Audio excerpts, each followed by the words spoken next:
After we have performed the initial steps to two samples, it is time to integrate them. We use canonical correlation analysis to align the samples. After this, the samples are joined into one R object and treated similarly as in the basic one-sample analysis. The data is scaled, PCA is used to reduce the dimensions, after which we can again cluster the cells and visualize our clustering results. Canonical correlation analysis, or CCA, is yet another dimension reduction method, like PCA. But unlike in PCA, we are not trying to find the directions where there is most variance in the data, but rather capture the common sources of variation between the datasets.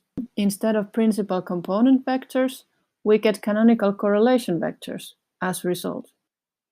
These vectors represent the genes that best define the shared biological space between the samples. So unlike with PCA, which was identifying sources of variation, we now look for similarities with CCA. These similarities help us to integrate or align our datasets. Let's take a little bit closer look on the aligning process used by the Surat version 3 tools. These pictures are borrowed from the publication by Surat developers, which is linked here. Here we can see two samples that are, as you can see, not aligned but affected by the batch effect, the sample-to-sample variation. The process starts by performing the canonical correlation analysis. After CCA, the canonical correlation vectors are normalized. After these two steps, we have projected the dataset into a subspace, which is defined by the shared correlation structures of the datasets. Now, in this shared space, anchors are identified. These anchors, represented here as gray lines, are cell pairs that share mutual nearest neighbors across the datasets. These anchors will guide the integration. In some cases, there are unique cell populations that are only present in one of the samples.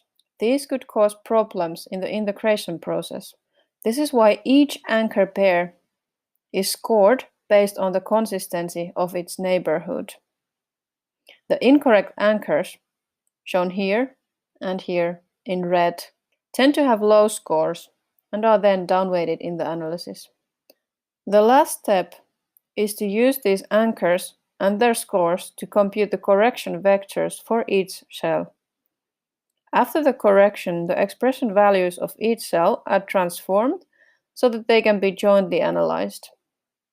The information of which sample the cell originally came from is naturally stored, as well as the meaningful biological variance. The attempt here is to remove just the batch effect and make the comparison between the samples possible. In Chipster, we offer two parameters for this combination step. The first parameter, number of CCs to use in the neighbor search, is used in the anchor identification step. The second parameter gives the number of principal components to use in the anchor weighting process. Both have a default value of 20, and you can well start with those default values. After combining the samples, we cluster them and visualize the clusters, as we learned in the one-sample analysis pipeline. Here, too, we have the same parameters for clustering and plotting. You can check the video about clustering to remind yourself about the different parameters. One of the parameters is for the number of principal components to include in the clustering step. Now, this might feel like yet another layer of dimension reduction, as PCA and CCA were already used in the integration of the datasets, and TSNE and UMAP will be used for the visualization of the clustering results. That feeling is justified, but you've got this. This is just the normal true dimensionality estimation that we learned in the one-sample analysis pipeline.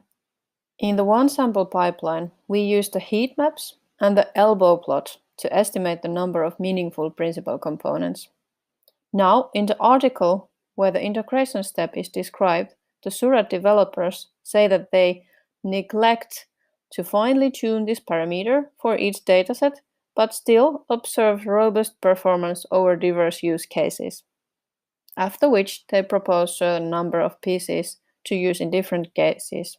Again, testing and comparing is the way to go. And if you have a significantly larger dataset or increased heterogeneity in your samples, go ahead and try higher numbers.